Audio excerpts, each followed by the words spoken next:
कमळेला भराभर आराम वाटू लागला.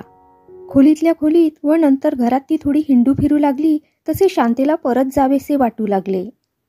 ती तो विषय वारंवार कमलजवळ काढू लागली तर उलट कमल तिच्या निघण्याची गोष्टच काढीना. शांतेने आणखी काही दिवस राहावे.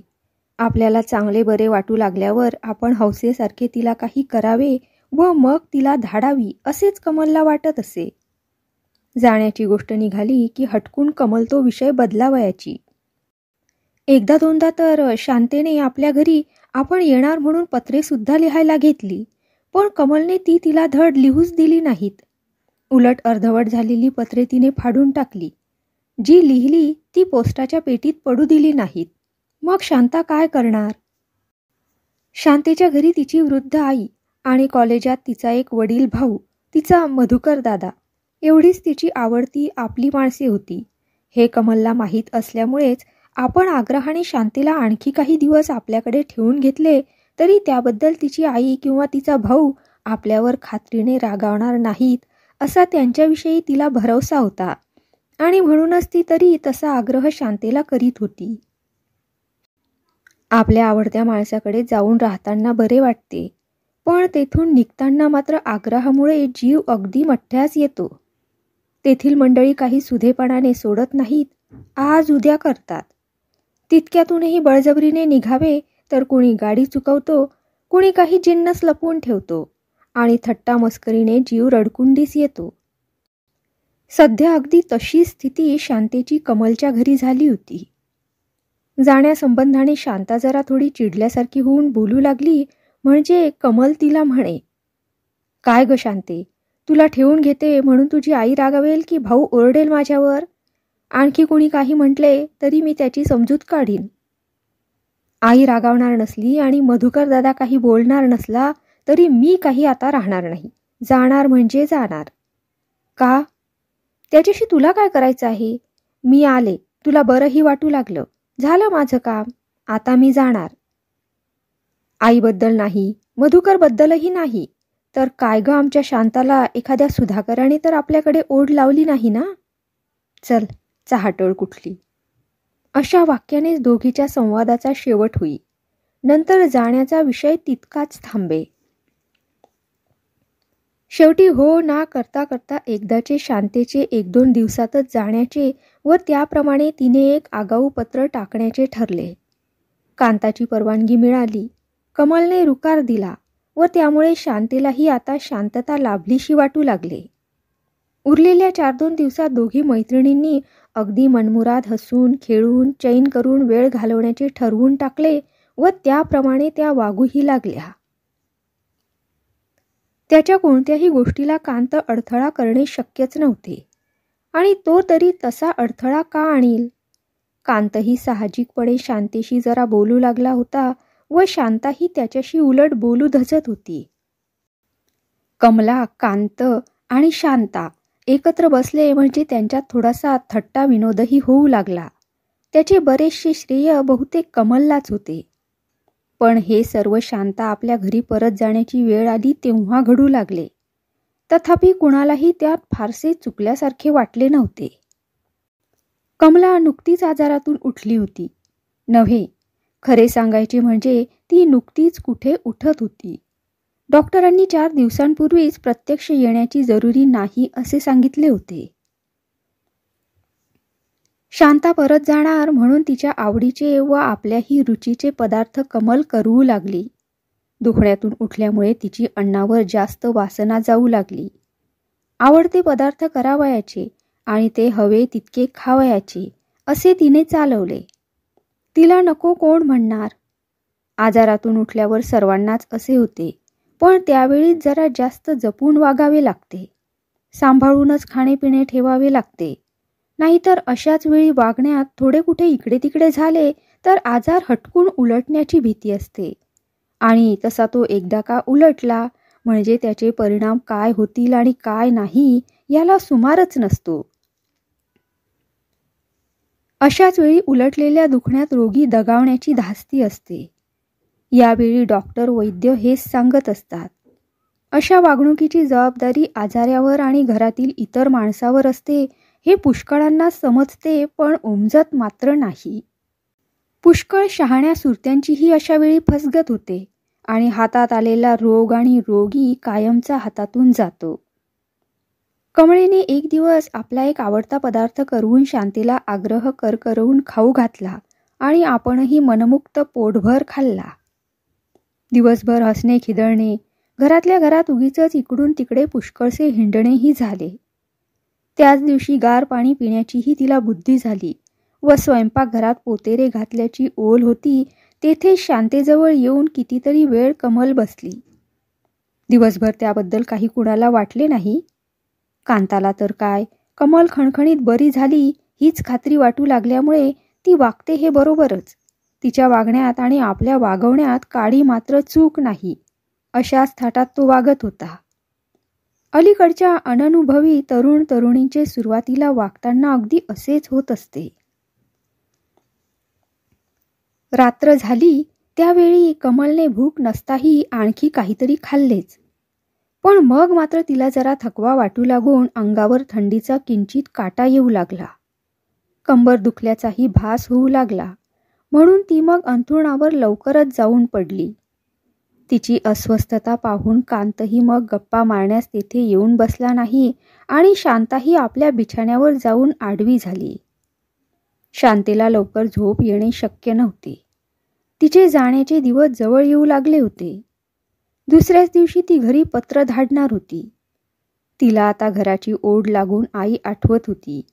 मधुकर दादा डोळ्यापुढे येत होता.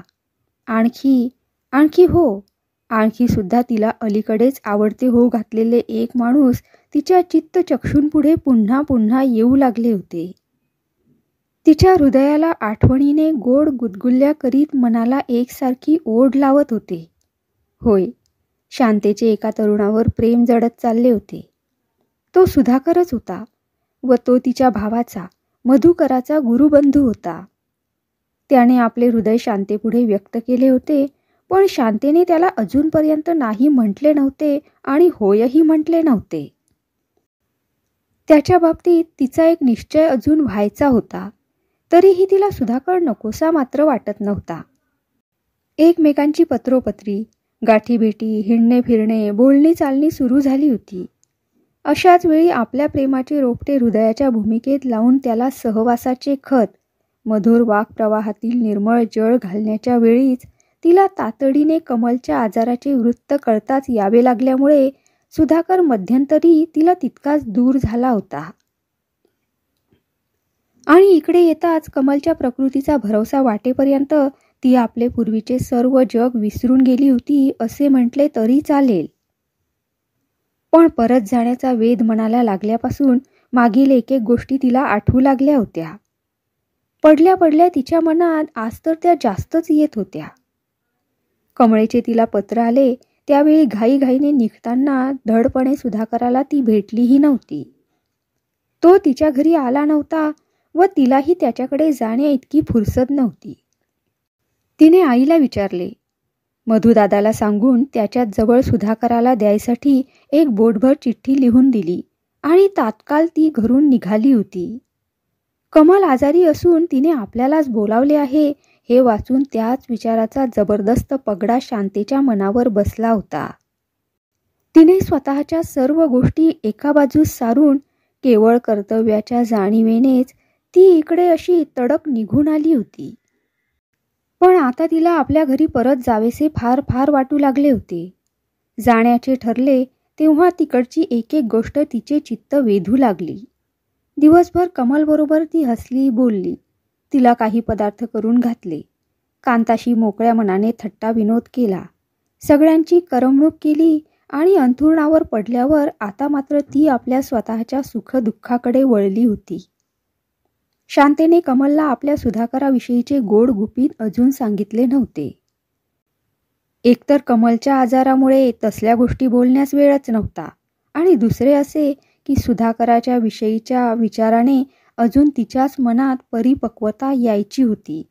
मग ती त्याबद्दल कशी बोलणार? मैत्रिणी बोलताना कमळच्या तोंडी शांतीच्या सुधाकराचे जे काल्पनिक नाव निघाले होते ते मात्र अगदी खरेखुरे होते.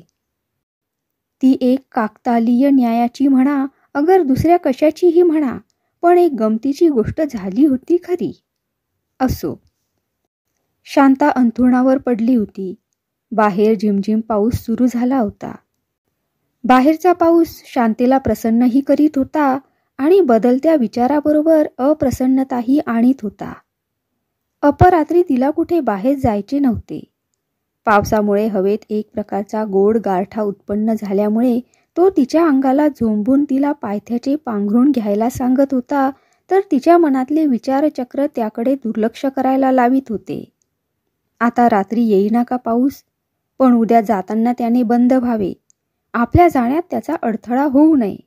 असे मात्र पावसाच्या पाण्याचे वळचणीतून ठिबकणे ऐकताना शांतेच्या मनात पुन्हा पुन्हा येत होते. तिच्या स्वतःच्या अभ्यासाबद्दल, परीक्षेबद्दल, आईच्या प्रकृतीबद्दल, मधुकराच्या सुट्टीबद्दल, स्वतःबद्दल आणि सुधाकराबद्दल असे आलटून पालटून तेच विचार तिला रमवीत, सुखवीत होते आणि क्वचित तापदायकही होत होते.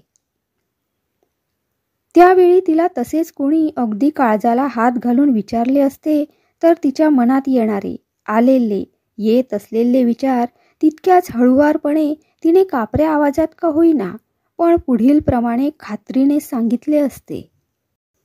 आपल्याला कमलच्या घरी येऊन कितीतरी दिवस झाले. आपल्याबद्दल आई काय म्हणत असेल? मधुकर दादा घरात बोला सवरायला कुणी नाही म्हणून रागवायच्या बेताला आला असेल. सुधाकर काय म्हणत असतील? ही आपली गेली तिकडेच रमली.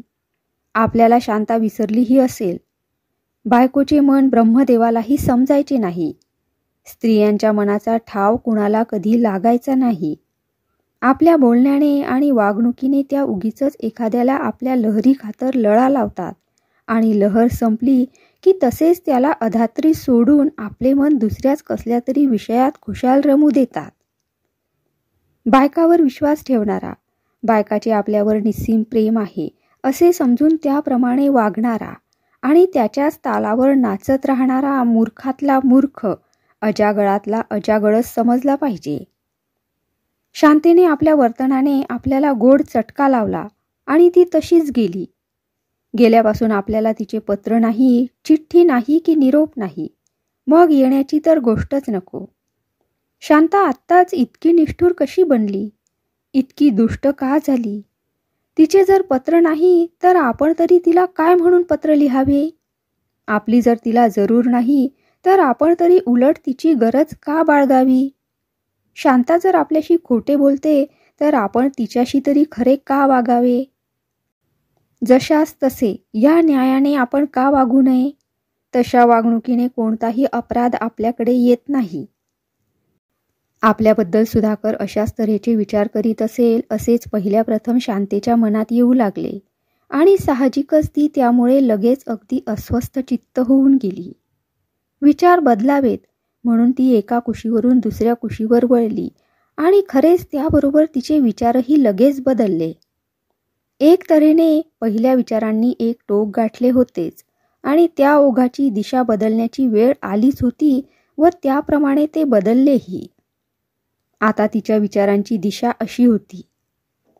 सुधाकर इतके निष्ठुर, कठोर, दुष्ट, क्षणाक्षणाला विचार बदलणारे व आपल्याविषयी विकल्प मनी आणणारे खचित नाहीत. नावासारखाच त्यांचा स्वभाव धीर, गंभीर व स्थिर आहे. आपण इकडे का आलो, का राहिलो हे त्यांना पूर्णपणे माहीत आहे. इथून पत्र पाठवणे कसे अडचणीचे, गैरसोयीचे आहे याचीही कल्पना त्यांना नसेल असे नाही. मी मैत्रिणीकरता आस्थेने, प्रेमाने झटते, सवरते व तशीच धावूनही आले याबद्दल सुधाकरांना समाधान होत असेल, आनंदच वाटत असेल. एक प्रकारचा अभिमान सुद्धा सुधाकर माझ्याविषयी बाळगीत असतील. इकडून परत घरी गेल्यावर सुधाकर आपल्या इकडच्या इत्यंभूत हकीकती विचारतील व उलट आपल्यालाही त्या तशा सविस्तर सांगाव्या लागतील. पण त्या सगळ्या ऐकून त्यांना काय बरे वाटेल? ते काय म्हणतील? त्याबद्दल आपल्याला शाबासकी देतील की निव्वळ आपली चेष्टाच करतील? शाबासकी मिळाली की आपल्या मनाला तितकंच हायसं होईल. पण चेष्टा केली तर काय? आपल्याला कितीतरी राग येईल. आपण मग त्यांना काय काय बोलू? मित्रांनी आपल्या मित्राच्या, मैत्रिणींनी आपल्या सखीच्या वेळी प्रसंगी उपयोगी पडायचे नाही, तर मग त्या मैत्रीचा अगर स्नेहाचा उपयोग तो काय जगात? आणि असं उपयोगी पडण्याबद्दलच जर कुणी त्यातूनही आपल्या सुधाकरांनी आपली चेष्टा केली, तर त्याबद्दल आपल्याला बरं तरी कसं वाटेल? पण सुधाकरांना मुळी माझ्याबद्दल तसं वाटायचंच नाही. ते माझी चेष्टाही करणार नाहीत. मी त्यांना स्वतंत्र पत्र लिहिलं नाही म्हणून कदाचित ते थोडेसे रागावतील, पण मी समक्ष सर्व वस्तुस्थिती समजावून सांगितल्यानंतर त्यांचा माझ्यावरील उरला रागही निघून जाईल. आणि मी त्यांना स्वतंत्र पत्र पाठवले नाही तरी मधुदादाला वरचेवर पत्र लिहितेच ना. तो त्यांना सर्व मजकूर सांगत असेलच ना. मग सुधाकर माझ्यावर का रागावतील? खरेच आपण त्याच्या सहवासात किती सुखी होऊ. आज आपल्यापुढे कमलाकांताचा आदर्श आहे. त्यांच्या इतके आपण सुखी होऊ का? कांत जसे कमल करता धडपडतात, झटतात, तळमळतात, तिला प्राणापलीकडे जपतात. जरा एवढे तेवढे काही झाले की त्यांचा जीव तिच्यासाठी खालवर होतो. कमलच्या ठेचेने कांताच्या डोळ्यात पाणी येते. तसंच माझ्याबद्दल सुधाकरांना वाटेल का? ते माझ्याशी असं इतक्या प्रेमानं वागतील का? माझं सुखदुःख ते पाहतील का? कमल इतकं भाग्य मला मिळेल का? कांताच्या प्रमाणे प्रेमी सखा मलाही लाभेल का? माझे सुधाकर मला एवढ्या भाग्याची करतील का? हे आणि असेच अनेक विचार शांतीच्या मनात आज किती भरभर येत होते. सुधाकर आपल्याशी वाईट रीतीने वागतील असे तिचे मन वैरी बनून तिला एका क्षणी सांगे, तर दुसऱ्याच क्षणी तिचे आशावादी मन आपण कमलाकांतापेक्षाही अधिक सुखी होऊच होऊ अशी तिला बेधडक ग्वाही देऊन सुखी करीत असे. असे हे अनुकूल विचार मनात घुटमळू लागले म्हणजे अर्थात तिला बरे वाटून ती सुखाचा एक दीर्घ श्वास सोडी व पुन्हा या कुशीवरून दुसऱ्या कुशीवर वळे किंवा मध्येच अंथरुणात उठून सुद्धा बसत असे. सुखदुःखातील कोणत्याही विचाराविकाराचा अंमल मनुष्य मात्रावर जबर असल्यावर कोण काय करणार? शांतीची आजची मनस्थिती तरी एखाद्या निद्रिस्त ज्वालामुखीसारखी दिसत होती. तो जसा बाहेरून शांत गंभीर दिसतो, पण त्याच्या अंतर्यामी तप्तरस ओतप्रोत सळसळत असतो, तसेच शांतेचेही होते. तिचे नाव शांता. ती वरून दिसतही असे शांत, पण तरुण वय आणि जगाकडे पाहण्याची दृष्टीही निराळीच. शिवाय दृष्टीसमोर कमलाकांतासारखे अनुपमेय व हेवा करण्यासारखे प्रेमळ जोडपे. स्वतःच्या अवतीभोवती सुधाकरासारखा एक प्रेमी जीव, आपल्या जन्माच्या सोबतीच्या इच्छेने सतत वावरत असलेला. मग बाह्यता शांता कितीही शांत गंभीर दिसत असली तरी तिच्या अंतरंगी काय हल्लकल्लोळ माजला असेल हे कोण कसे वर्णन करणार? रात्र बरीच झाली होती. खोलीतील दिवाही केव्हाच बारीक करून ठेवला होता. अंथरुणात नुसते उठून बसण्याचाही शांतीला कंटाळा आला होता. अनुकूल विचार शांतीच्या खवळलेल्या मनाला शांत करू पाहत होते. तशातच बाजूच्या उघड्या राहिलेल्या खिडकीतून लावलेल्या पडद्याला न जुमानता गार वाऱ्याची झुळूक आत शिरून शांतेच्या अंगाला झोंबून जाऊ लागली होती. आईला आणि त्याबरोबरच सुधाकरांना सकाळी उठल्याबरोबर पत्र लिहून आपण येणार असल्याबद्दलची आगाऊ वर्दी त्यांना दिली म्हणजे त्यांना बरे वाटेल व त्या योगाने सुधाकरही आपल्याला उतरून घेण्यासाठी स्टेशनवर खात्रीने येतील असे सुखदायी विचार शांतीच्या मनात येऊ लागले. तिला उठून खिडकी बंद करण्याचाही कंटाळा आला होता. पडल्या पडल्याच एका पायाच्या अंगठ्याने व त्याच्याजवळच्या बोटाने पायथ्याचे पांघरूण हलकेच वर ओढून घेऊन आपल्या विचाराच्या ओघाला प्रतिबंध न करता ऊब येण्यासाठी ओढलेले पांघरूण नीटनेटके करीत अंथरुणातच ती किंचित अंग घुसळीत पेंगू लागली. त्यावेळच्या अनुकूल विचारामुळे सुधाकर आपल्याकडे प्रेमळ नजरेने रोखून पाहत आहेत. गालातल्या गालात हसून काही हलकेच विचारित. ताजे आणलेले टवटवीत गुलाबाचे फूल आपल्याला देत असताना आपणही ते तितक्याच प्रेमाने स्मित मुखाने घेत आहोत आणि तितक्यातच लटक्या रागाच्या आविर्भावाने काहीतरी त्यांना टोमणा मारीत आहोत अशा विचारातच ती जागृतीतून सुषुप्तीत शिरून गुंगत होती.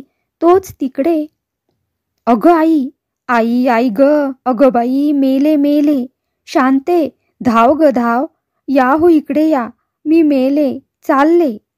अशी झोपेतून आरडत किंचाळतच कमल एकदम उठली. सकाळी उठल्यापासून शांतेच्या आईला शांता आज परत यावयाची असल्यामुळे साहजिकच काही सुचेनासे झाले होते व ती एकसारखी मधुकराला स्टेशनवर न विसरता जाण्याबद्दल बजावित होती.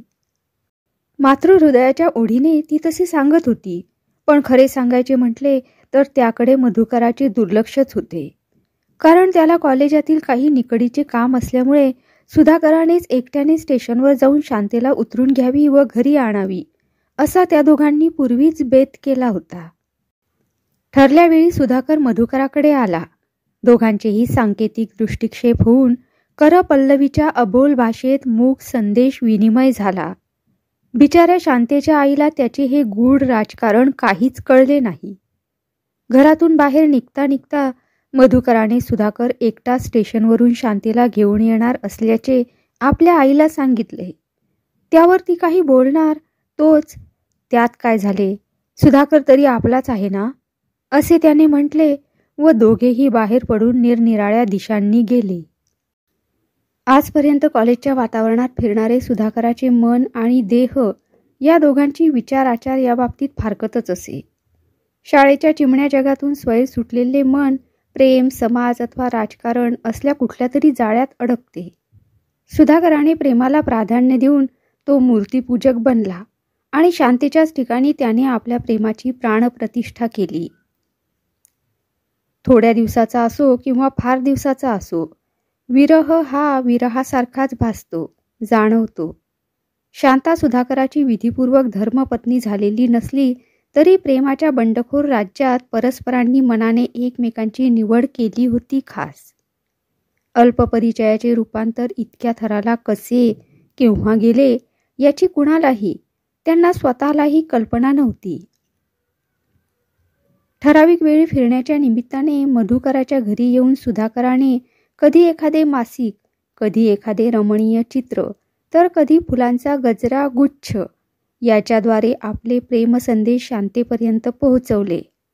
शांतेलाही तो आल्याची चाहूल बरोबर लागे आणि त्याच्या मूक स्वागताकरता ती उगाचच इकडून तिकडे जाई. सुधाकराला ती खूण पटून प्रेमाचे ब्रह्मांड त्याच्या दृष्टीपुढे उभे राही. असो. स्टेशनवर जाता जाता ही स्मरणी सुधाकर जपत चालला होता. त्यामुळे तो स्टेशनवर केव्हा व कसा दाखल झाला याची कल्पनाही त्याला आली नाही. दूर अंतरावर गाडी दिसू लागताच त्याच्या अंतःकरणाची तीव्रता वाढली व हमालाची धावपळ, माल विकणाराचे कर्णकर्कश ओरडणे व इतर उतारूंचा कोलाहल याकडे त्याचे लक्ष वेधले नाही.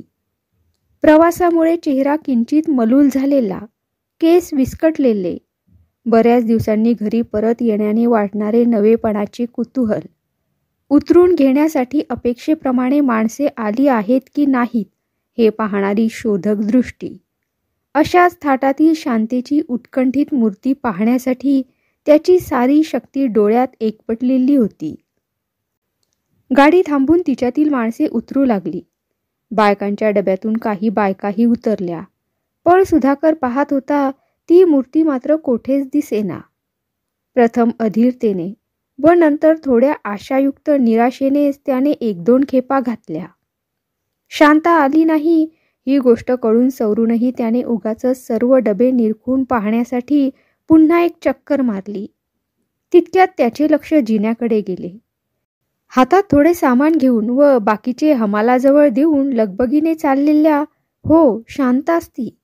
आपली व तिची चुकामुक झाली कशी याचे आश्चर्य करण्यात वेळ न घालवता त्या दिशेने तो तडक धावत गेला आणि तिच्याशी काही बोलणार तोच त्या स्त्रीने मागे वळून पाहिले. तिचा चेहरा दृष्टीस पडताच क्षणैक चमकून गेलेल्या निराशेच्या चकाकीने सुधाकर अधिकच निस्तेज दिसू लागला. जड पावलाने आणि मनाने तो स्टेशनच्या बाहेर पडला. येताना केवढ्या उल्हासाने आणि आशेने आपण आलो होतो आणि आता परत जाताना खिन्न होऊन जाण्याची वेळ आली आहे हा विचारही त्याच्या मनात आल्याशिवाय राहिला नाही. शांता का आली नाही या प्रश्नाचे उत्तर शोधितच तो परत आला, पण काही केल्या ते त्याला मिळेना. घरी आल्यावर त्याने कितीतरी वेळा शांतेच्या पत्राचे निरीक्षण केले. तारीख, वेळ, हस्ताक्षर या सर्वांवरून शांता यावयास पाहिजे होती, पण ती आली नाही. त्यामुळे तो बेचैन राहिला.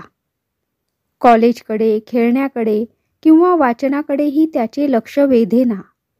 प्राप्त कर्तव्य म्हणूनच तो दररोजचे व्यवहार उरकी इतकेच. स्टेशनवरून परत आल्यापासून आज संबंध दिवसभर त्याच्या डोक्यात विचारांनी नुसता धुमाकूळ घातला होता. शांतेची आणि माझी गाठ हा खरोखरच दैवी योगायोगच नव्हे का? शांतेपेक्षा कितीतरी पटीने सुंदर अशा मुली माझ्या पाहण्यात आल्या असतील, पण तिच्याविषयीच आपल्या मनात प्रेमोद्भव व्हावा याला त्या वाचून दुसरे कोणते उत्तर मिळणार? परिचय, सहवास व आत्मिक आकर्षण याच प्रेमाच्या, सात्विक प्रेमाच्याही पायऱ्या होत. प्रथम दर्शनी प्रेम म्हणून जो एक संप्रदाय रूढ आहे असे वाटते, त्यात झाले तरी आत्मिक शक्तीचे तीव्र आकर्षण इतक्या लवकर होते की परिचय आणि सहवास यांची अपेक्षाच त्यामुळे उरत नाही. खोट्या भुकेप्रमाणेच प्रेमाच्या आभासानेही मनुष्य कित्येक वेळा चकतो व त्याचे नुकसान होते. तसे तर माझ्या बाबतीत झाले नाही ना. प्रत्येकालाच खरा स्नेही मिळणे जितके अशक्य, तितकेच नाटक, कादंबऱ्यातून पुरस्कार केलेले प्रेम प्रत्येकाने करणे हेही अशक्यच. पण सहवास आणि तजन्य जिव्हाळा याचे पर्यावसान प्रेमात होणे शक्य आहे ना. तर मग शांतेच्याही मनात तिच्या नव्या सहवासाबद्दल जिव्हाळा व प्रेम उत्पन्न झालेच असेल. आपल्या गैरहजेरीचाच हा परिणाम झाला खास. नाहीतर शांता एरवी या वयाची ती का आली नाही? बरं, स्वतः बोटभर चिठ्ठी नाही, खुलासा नाही, ना देवा ना लेवा. ती आपल्याला विसरली असेल का? हाच का पाश्चात्य शिक्षणाचा तिच्या मनावर झालेला परिणाम? एकूण तिच्या पूर्वसंस्कृतीपेक्षा परिस्थितीने शांतेच्या मनावर, तिच्या सद्सद्विवेक बुद्धीवर आणि तिच्या नीतिमत्तेवर जास्त पगडा बसवला तर. हृदयातील कालवा कालव परमावधीला पोहोचल्यामुळे सकाळी उठल्याबरोबर त्याने खोलीतून बाहेर पडण्याचे ठरवले व तसा तो बाहेर पडलाही. त्याला नकळतच तो मधुकराचे घरी आला. तोच मधुकराने शांतेचे पत्र त्याच्या हातात दिले. पत्र आले तेव्हा शांता आजही आली नाही हे सहजच ठरले. शांतेच्या आगमनाची उत्सुकता जितकी, त्या प्रकारची व ज्या अर्थाची सुधाकराला होती, तितकी व त्या अर्थाची मधुकराला किंवा त्याच्या आईला असणे शक्य नसल्याने सुधाकराला जसे वाईट वाटत होते, तसे त्या मायलेकरांना वाईट न वाटता उलट शांतेचा थोडा लाडका रागच आला होता. पत्र मायलेकरांनी जेव्हा वाचले आणि ती आणखी काही दिवस तरी येणे शक्य नाही असे जेव्हा कळले, तेव्हा काय करावं शांतीला? इतका लोकधार्जिणा स्वभाव चांगला का? गेली राहिली पुष्कळ झालं. आम्ही म्हणतो तिच्या कमलला बरं वाटत नाही म्हणून ती राहिली असेल, कबूल आहे आपल्याला. पण कमलला काय जगात हीच एकटी आहे? तिची आई, तिची बहीण, नणंद, सासू कुणीच का आलं नसेल? जो तो मऊ सापडलं की आपला कोपरानं खणायला पाहतो. त्यातून आमच्या शांतीचा भिडस्त स्वभाव. होय म्हणायची नाही, नाही म्हणायची नाही. आपल्या आईला काय वाटतं, तिचा जीव कसा टांगल्यासारखा होत असेल, याचं काही तिला आहे का? अशा प्रकारची बोलणी त्यांच्यात पुन्हा पुन्हा कितीदा तरी झाली.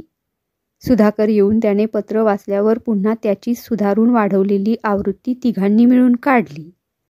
मधुकराचे मत पडले की शांतीला आता तिकडे मुळीच न ठेवता तार करून बोलवावी.